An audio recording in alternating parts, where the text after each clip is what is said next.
My name is Hazel. I am 32 years old and I live in a quiet suburb near Seattle.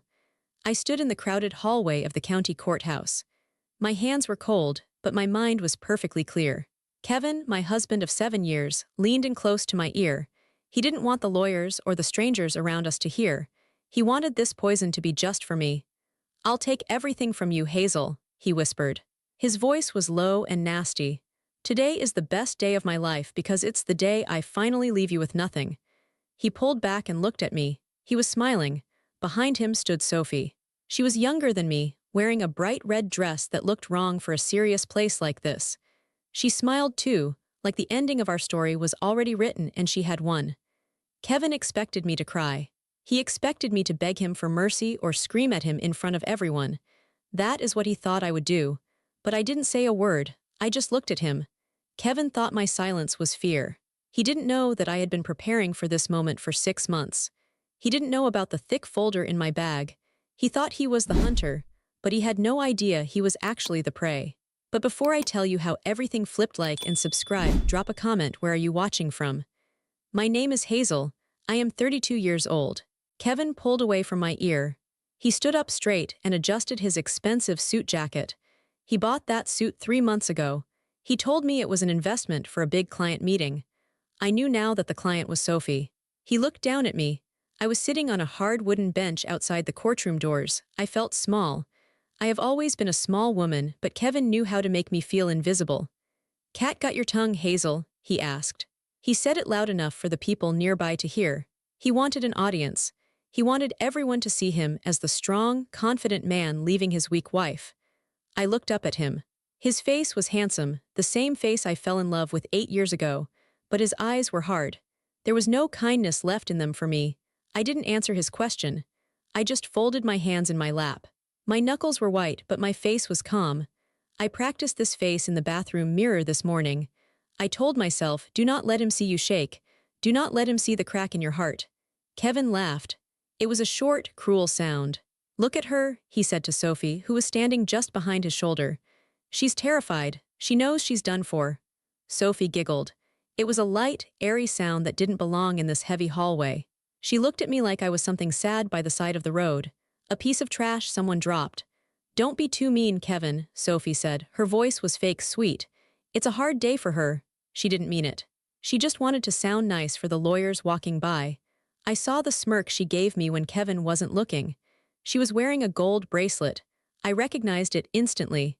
It was the first piece of evidence I had found. Seeing it on her wrist made my stomach turn over. It felt like a physical punch, but I didn't react. I breathed in slow. I breathed out slow. Kevin's lawyer arrived.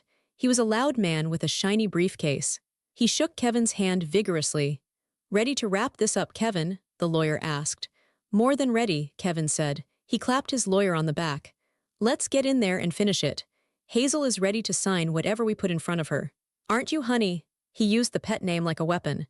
He was trying to bait me. He wanted me to snap.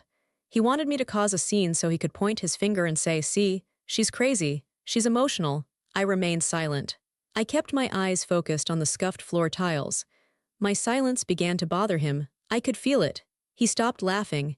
He started shifting his weight from one foot to the other. He checked his watch 3 times in 1 minute. Kevin was used to me trying to fix things.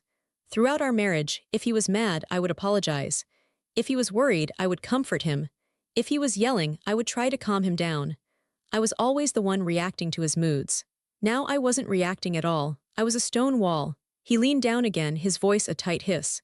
"Say something, damn it. Stop looking like a kicked puppy, it's pathetic." I lifted my chin and met his eyes. I didn't blink. I didn't frown. I just looked at him with total emptiness.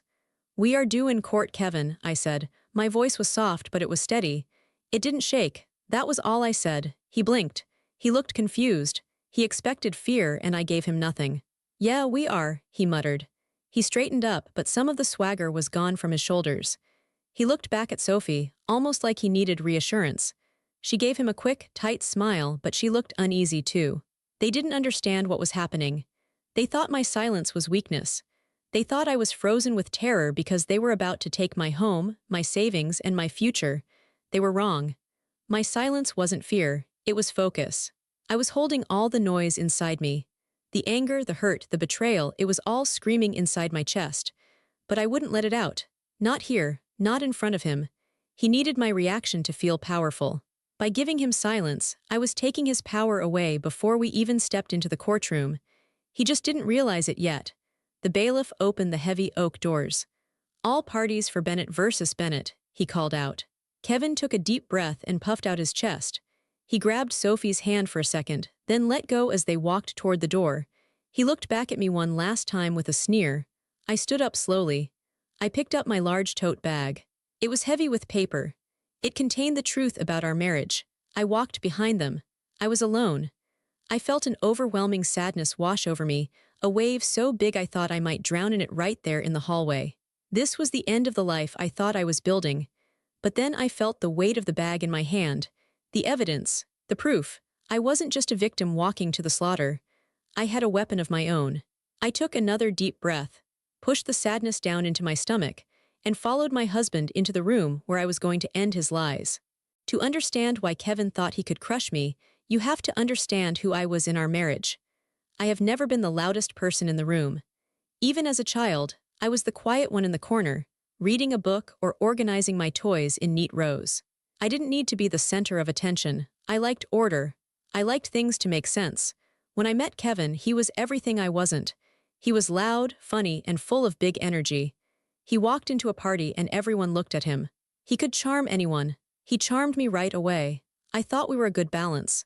He provided the excitement and I provided the foundation. In the beginning, he appreciated it.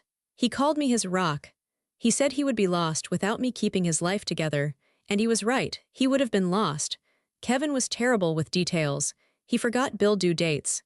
He double-booked appointments. He spent money without thinking about tomorrow. I took over everything. I was happy to do it. I thought that's what a good wife did.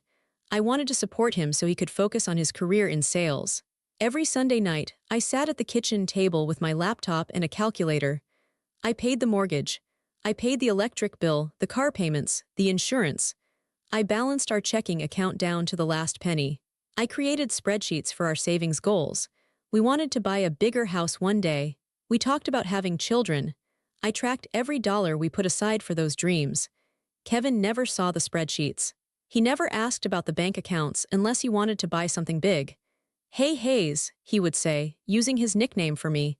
"Can we afford this trip to Vegas with the guys?" I would look at the budget. I would move things around. I would sacrifice something I wanted, a new winter coat, a weekend getaway for just the two of us, so I could say yes to him. "Yes, Kevin, we can afford it." He would kiss my cheek and say, "You're the best, babe." Then he would go pack his bag and leave me home alone for the weekend. Over the years, the appreciation stopped. My work became invisible to him. He expected the bills to be paid. He expected clean clothes in the closet and food in the fridge. He expected his life to run smoothly without him having to lift a finger. He started to see my quiet nature not as strength, but as dullness. "You need to loosen up, Hazel," he would say when I wanted to stay in on a Friday night after a long week of work. I had a job too as a database manager for a logistics company. My job was demanding, I was tired. "You're always so serious," he said. "It's boring." That word hurt more than anything. Boring. I wasn't boring. I was responsible. I was keeping a roof over our heads while he was out networking at bars until 2 in the morning. He saw himself as the great provider because his paycheck was bigger than mine. He liked to brag about his commissions. "I had a killer month, Hazel," he would say, throwing his suit jacket on the chair I had just tidied. "Dinner is on me tonight. Let's go somewhere expensive." He didn't know that his killer month barely covered the credit card debt he had racked up the month before on golf outings and fancy lunches. I moved money from savings to cover his spending so he wouldn't feel embarrassed. I protected his ego. I made myself smaller so he could feel bigger. He mistook my competence for simple helpfulness. He thought anyone could do what I did. He thought I was just his assistant at home, someone to handle the boring stuff while he lived the real life. He forgot that I was the one who knew where every dollar went. He forgot that I had the passwords to everything. He forgot that my quiet brain was like a steel trap, remembering dates, numbers, and promises. He saw a mouse. He didn't see the person holding the keys to his entire existence. When he decided to leave me for Sophie, someone louder, shinier, and less boring, he thought I would just fade away. He thought he could tell his lawyer to give me the minimum, and I would accept it because I was too weak to fight.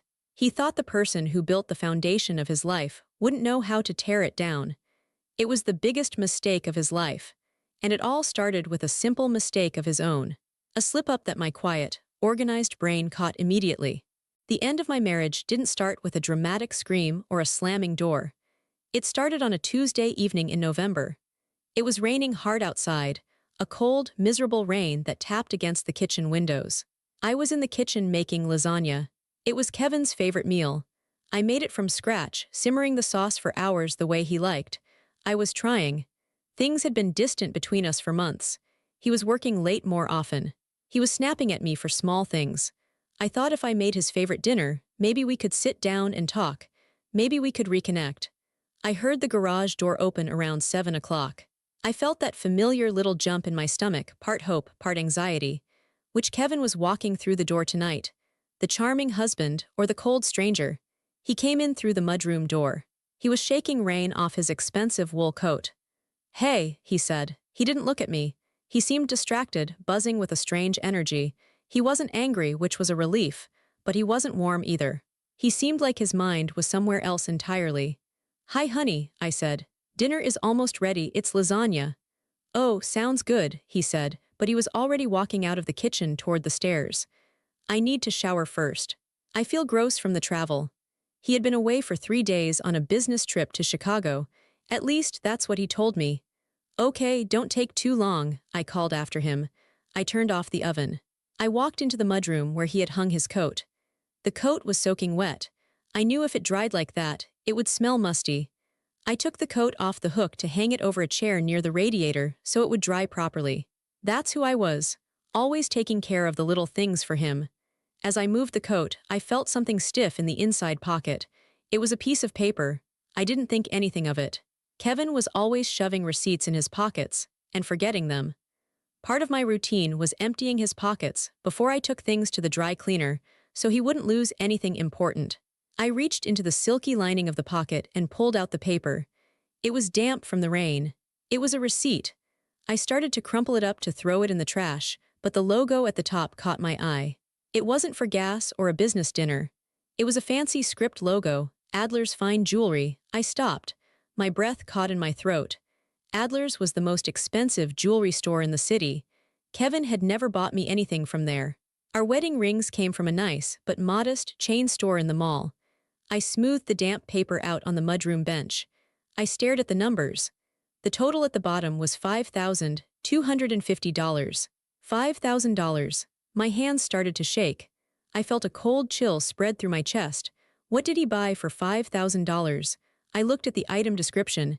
18,000 gold diamond tennis bracelet. A bracelet. I looked down at my own wrist. It was bare except for my practical watch. Maybe it was for me. Our anniversary was coming up in 2 months. Maybe he was planning way ahead, but Kevin never planned ahead. He was a last-minute shopper, usually buying me a gift card on the day of the event. Then my eyes moved to the top of the receipt, to the date and time. Date, November 14. Time, 1:45 p.m. Location, Adler's Fine Jewelry, Downtown Branch. November 14th was yesterday. Yesterday at 1:45 p.m., Kevin was supposed to be in Chicago. He told me he was in all-day meetings with a difficult client. He told me he was swamped. I stared at that date. The numbers seemed to burn into my eyes. If he was in Chicago, how was he buying a $5,000 bracelet in our city at lunchtime on a Monday? The world seemed to tilt on its axis. The smell of the lasagna from the kitchen suddenly made me feel sick. The sound of the shower running upstairs felt distant. Everything I thought I knew about my life in that moment cracked. It was a hairline fracture, thin and sharp. I wasn't sad yet, I was in shock. My brain, the organized, logical brain, was trying to find a reason. Maybe the receipt date was wrong. Maybe he bought it online and this was just the confirmation. But I knew. Deep down in the pit of my stomach, I knew. He wasn't in Chicago. He was here. And he was buying diamond jewelry that wasn't for me. I heard the water turn off upstairs. He would be coming down soon, smelling like soap, expecting his favorite dinner. He would sit across from me and lie about his trip to Chicago. I folded the damp receipt carefully. I didn't put it back in his pocket. I put it in the pocket of my own jeans. It felt hot against my thigh. I walked back into the kitchen. I felt numb. I felt like a ghost in my own house. I served the lasagna. I sat down opposite my husband. "How were the meetings in Chicago?" I asked. My voice sounded normal. It amazed me that my voice could sound normal when my world was falling apart. He took a big bite of lasagna. "Grueling," he said with a sigh. "Those guys are tough. We were stuck in a conference room for 10 hours yesterday. I barely saw the light of day." He looked me right in the eyes when he said it. He lied so easily. It was terrifying. I looked at him, really looked at him. I saw the man I loved, and I saw a stranger who could betray me without blinking. That receipt in my pocket was the first crack. And now that I knew it was there, I knew the whole foundation was about to crumble. Dinner was agony. Every word Kevin said felt like another lie piling up on the table between us. I pushed my food around my plate, my stomach twisted into knots. "You're not hungry?" he asked, shoveling a second helping onto his plate. "Just tired," I said quietly. He didn't press it. He didn't really care. He talked about work, about the imaginary Chicago trip, adding details that I now knew were total fiction.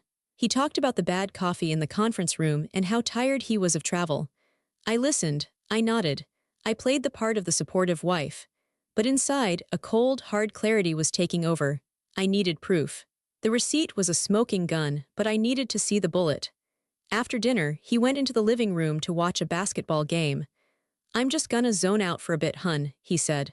"Okay, I have some work to catch up on," I said. It was the perfect excuse. He never questioned me working on my laptop. I went into our home office and closed the door. I sat at my desk and opened my laptop. My hands were steady now. The shock had worn off, replaced by a grim determination. I didn't log into my work email. I opened a private browser window. I started with Facebook. Kevin wasn't very active there, mostly just family photos and old college friends. I scrolled through his recent activity. Nothing, no new friends, no suspicious comments. I moved to Instagram. Kevin used this more. He liked to follow athletes, car accounts, and people he met for business. I went to his profile. I looked at who he was following. There were hundreds of accounts. I started scrolling through the list, looking for anything that stood out. I didn't know what I was looking for. A name, a face. I scanned past the usual male names, partners he worked with, guys from his gym. Then I saw it, near the top of his recently followed list, Sophie G Designs. The profile picture was tiny, but I could see a flash of blonde hair and a bright smile. My heart gave a painful thud against my ribs. I clicked on the name. Her profile was public. She wanted to be seen. Her bio read: interior designer, city girl, lover of beautiful things. I started scrolling through her photos. She was young, beautiful. She looked like the kind of woman who never worried about paying an electric bill. She had photos of expensive lattes, designer shoes, aesthetically pleasing hotel lobbies. I scrolled back to yesterday, November 14th. There it was. A photo posted around 6 p.m. It was a close-up shot of her hand holding a glass of champagne. The background was blurry, but it looked like a fancy hotel bar, the kind with velvet chairs and dim lighting. On her wrist was a bracelet. It was unmistakable. An 18,000 gold tennis bracelet with small, glittering diamonds. It caught the light perfectly. It looked brand new. I leaned closer to the screen, my eyes burning. It was the bracelet from the receipt. The $5,000 bracelet Kevin bought while he was supposed to be in meetings in Chicago. I read the caption. Champagne Tuesdays and sparkly new things. Spoiled by the best guy. Number blessed, number date night, number noobling the best guy. I felt a physical sickness rise in my throat.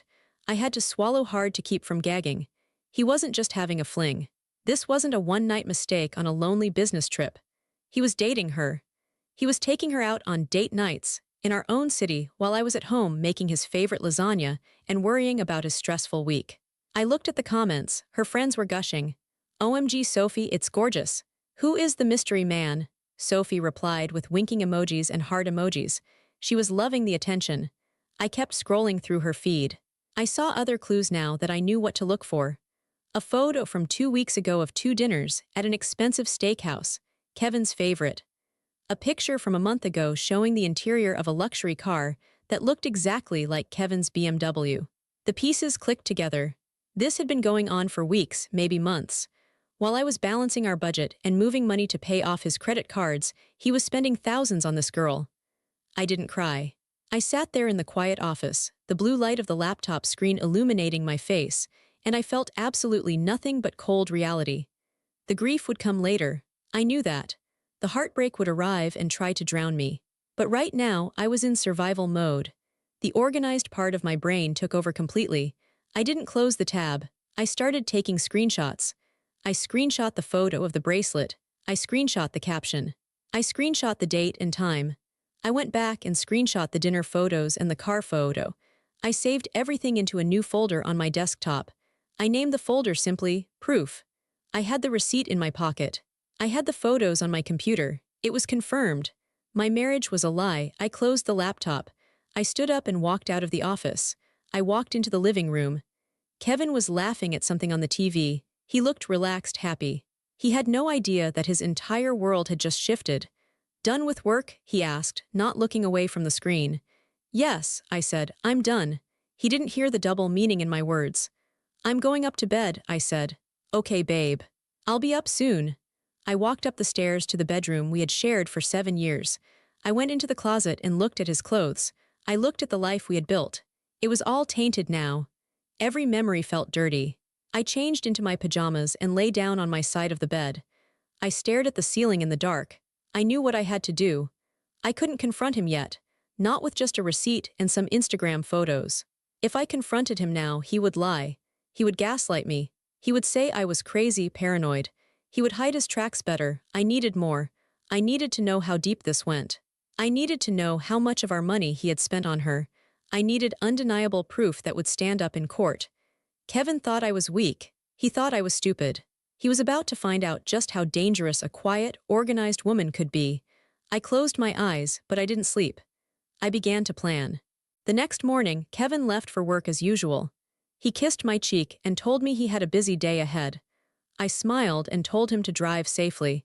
It was the first lie I told him in 7 years. It felt surprisingly easy. As soon as his car pulled out of the driveway, I went to work. I didn't go to my actual job. I called in sick. I had more important work to do. I sat at the kitchen table with a pot of coffee and my laptop. I opened a new spreadsheet. I named the file simply Balance. I have always been the one to handle the finances. Kevin liked it that way because he was lazy. He didn't want to think about bills or savings. He just wanted to swipe his card and have it work. Because of this, I had access to everything. Passwords, PIN numbers, account history, it was all in my head or saved on my secure drive. I started with the joint checking account. This was the account where our paychecks went. It was supposed to be for household expenses, the mortgage, groceries, utilities. I pulled the statements for the last 12 months. I went through them line by line. I found the obvious things first. Cash withdrawals, $200 here, $300 there. It started small about 6 months ago, then the amounts got bigger. Then I saw the transfers. There were transfers to an account I didn't recognize. They were labeled consulting in the notes section. Kevin didn't have a consulting business. He was a sales director. I traced the account number. It was an online bank, the kind that is easy to set up. I used his social security number, which I knew by heart, to reset the password for that online bank. I logged in. It wasn't a business account. It was a slush fund. He had been moving money from our joint savings, money we were saving for a bigger house, for a future baby, into this private account. And from there, the money flowed out like water. I saw transactions for Sophie G Designs. He was paying her directly. Venmo payments labeled rent help and car payment. My stomach turned. He wasn't just buying her dinner. He was supporting her. He was paying for her apartment while I was looking for coupons to save money on groceries. I entered every single stolen dollar into my spreadsheet. October 4. $1,200 transfer to external account. October 12. $350 steakhouse dinner, Sophie's birthday. October 15. $800 weekend hotel stay, claimed business trip. The numbers added up fast. In just 6 months, he had drained nearly $25,000 from our shared life. But then I found something even worse. I looked at our investment account. This was the account where I had put my inheritance.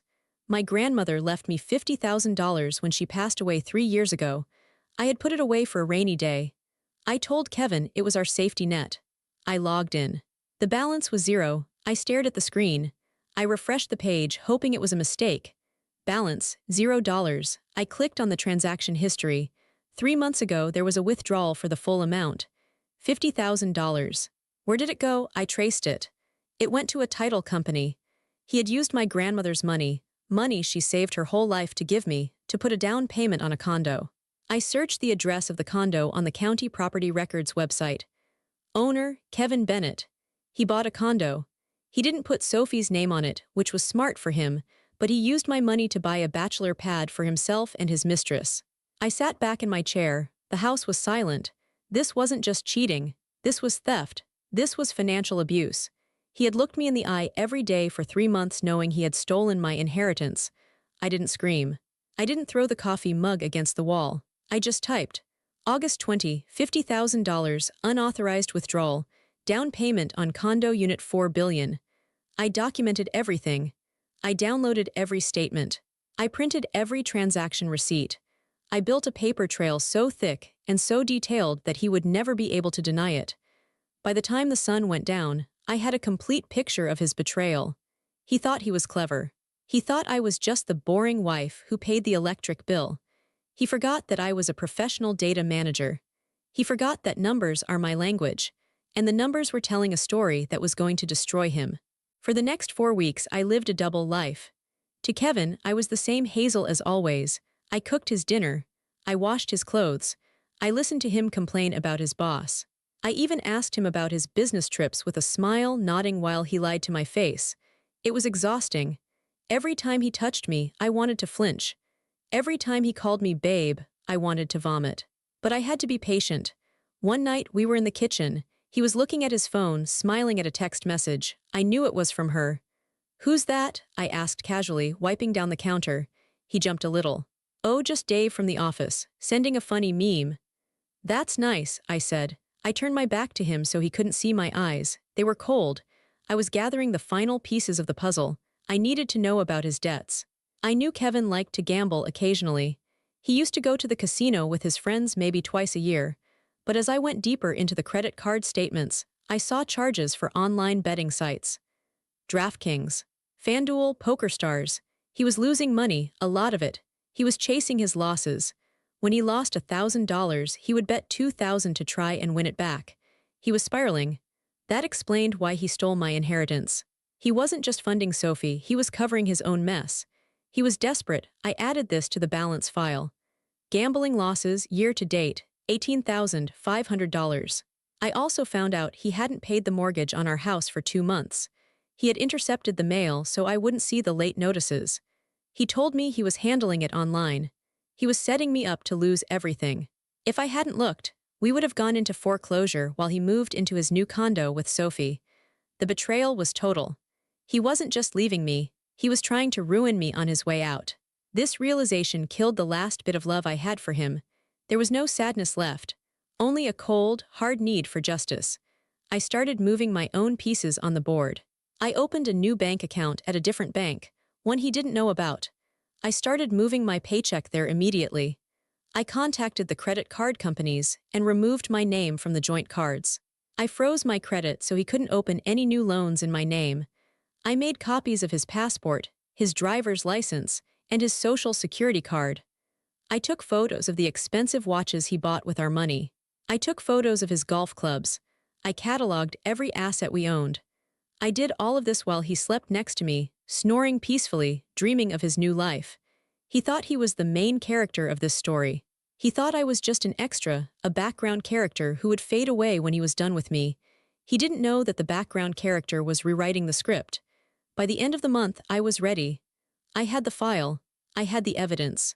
I had the rage packed down into a tight, heavy ball in my chest. It was time to get a lawyer. I didn't pick a lawyer from a billboard. I did my research. I looked for a divorce attorney who specialized in financial fraud. I found Harold Whitman. His office wasn't fancy. It was in a quiet brick building downtown. It smelled like old paper and coffee. Harold was an older man with wire-rimmed glasses and a calm voice. He didn't look like a shark. He looked like a librarian. That was exactly what I wanted. I sat in his office and placed my binder on his desk. It was 3 inches thick. "What is this?" Harold asked. "This is everything," I said. "Bank statements, property records, proof of adultery, proof of theft." Proof of gambling debts. Harold opened the binder. He flipped through the pages. He adjusted his glasses. He read for 10 minutes without saying a word. When he finally looked up, there was a glimmer of respect in his eyes. "You did all this yourself?" he asked. "Yes," I said. "Hazel," he said, leaning back. "Most people come in here crying with no idea what their spouse owns or owes. You have just done 90% of my job for me." "I want everything back, Harold," I said. "I don't care about the marriage. He can have the divorce, but I want my grandmother's money back. I want the house. I want him to pay for what he stole." Harold nodded. "We can do that, but we have to be smart, we have to be strategic." "What do you suggest?" "We let him think he's winning," Harold said. He explained the plan. It was called sandbagging. We would file for divorce, but we would keep the petition vague. We wouldn't mention the fraud yet. We wouldn't mention the condo or Sophie. We would let Kevin think I was just a sad, heartbroken woman who wanted out. We would let him get confident. We would let him come to the settlement conference thinking he could bully me into a bad deal. "If he thinks you know nothing, he will be sloppy," Harold said. "He will lie on his financial disclosure forms. He will hide assets. And once he lies to the court under oath, we will drop this binder on the table. And then the judge will destroy him," Harold said simply.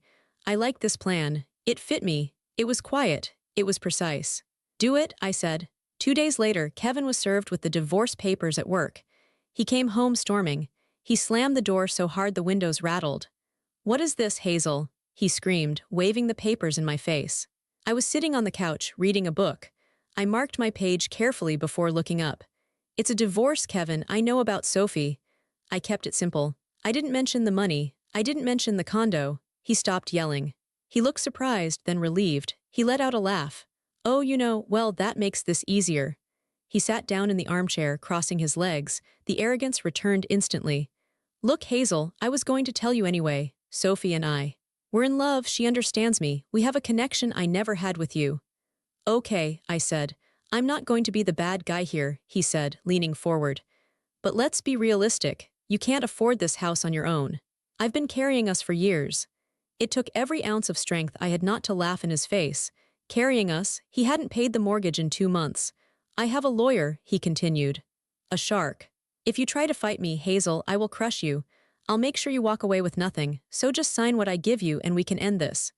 "I have a lawyer too," I said softly. He sneered. "Who?" "Some strip mall guy." "Just a lawyer," I said. "Fine," Kevin said, standing up. "Do it the hard way, but don't come crying to me when you're living in a studio apartment." He went upstairs to pack a bag. He moved out that night.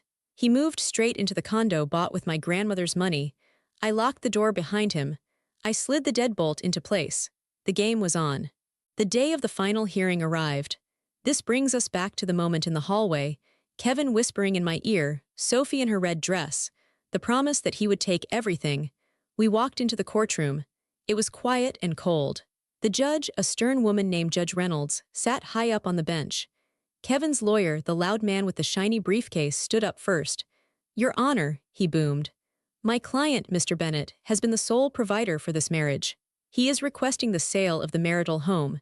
He is generous enough to offer Mrs. Bennett a small settlement, but we deny any request for alimony. The marriage has simply run its course." Kevin sat there nodding, looking smug. He had submitted his financial disclosure form.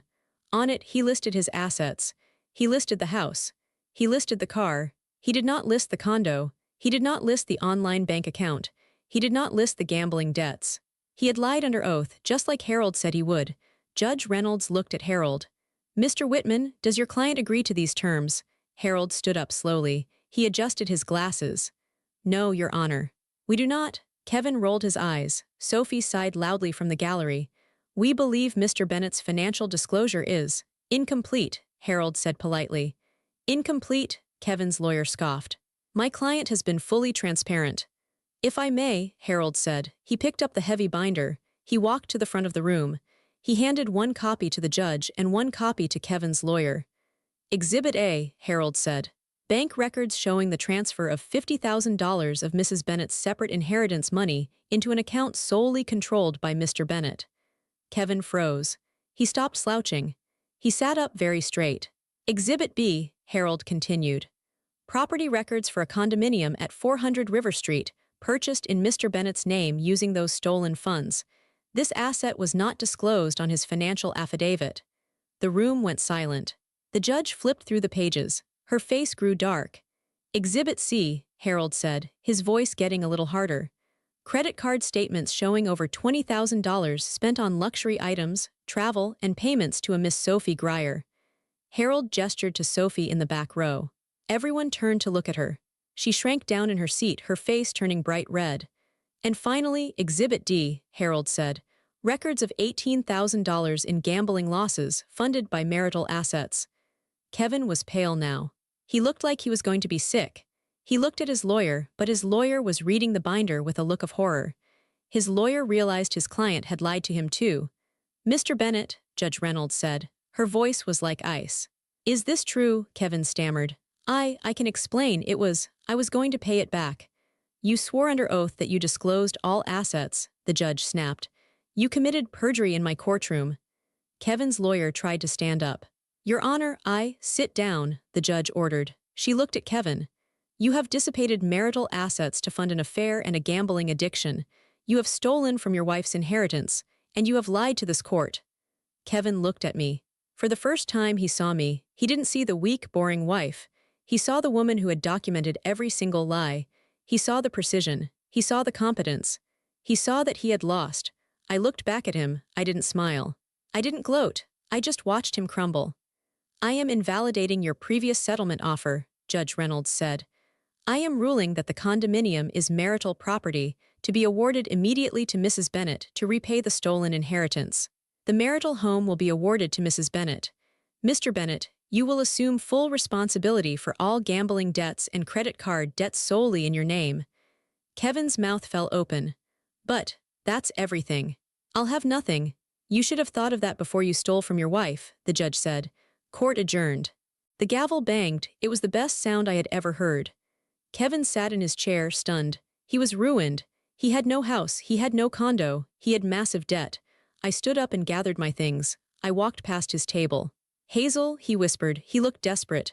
"Hazel, please, we can talk about this. I can't. I don't have anywhere to go." I stopped. I looked at him one last time. "You're a provider, Kevin," I said calmly. "I'm sure you'll figure it out." I walked out of the courtroom. In the hallway, Sophie was waiting. She wasn't smiling anymore. She looked furious. "You took the condo," she hissed at me. "That was supposed to be our place." "It was bought with my grandmother's money," I said. "It was never yours. And by the way, Kevin is broke. He has about $40,000 in debt and no assets. Good luck with that." Sophie's eyes went wide. She looked at the courtroom door where Kevin was still sitting, then she looked at the exit. She didn't wait for him. She turned on her expensive heel and walked out the door. She was done. The money was gone, so she was gone. I walked out of the courthouse alone. The sun was shining. The air felt fresh and clean. I walked to my car. I sat in the driver's seat and put my hands on the steering wheel. I thought I would cry. I thought I would feel a massive release of emotion. But instead, I just felt light. The heavy weight of the last 7 years was gone. The weight of managing Kevin's life, of hiding his flaws, of making myself small so he could feel big, it was all gone. I had my house. I had my grandmother's money back in the form of a condo I would sell. I had my dignity. I drove home. My house was quiet. It was mine. I went into the kitchen and made myself a cup of tea. I sat at the table where I used to pay the bills. I opened my laptop. I opened the file named Balance. I looked at the final column. It showed a positive net worth. It showed freedom. I closed the file and dragged it to the trash bin.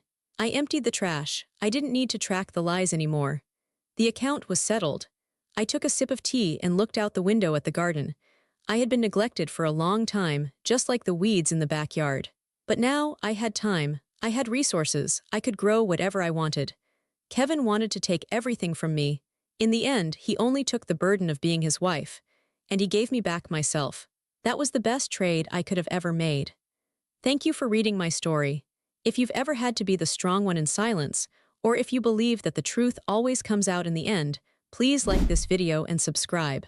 Tell me in the comments, do you think Kevin deserved what he got? I'd love to hear your thoughts. Stay strong.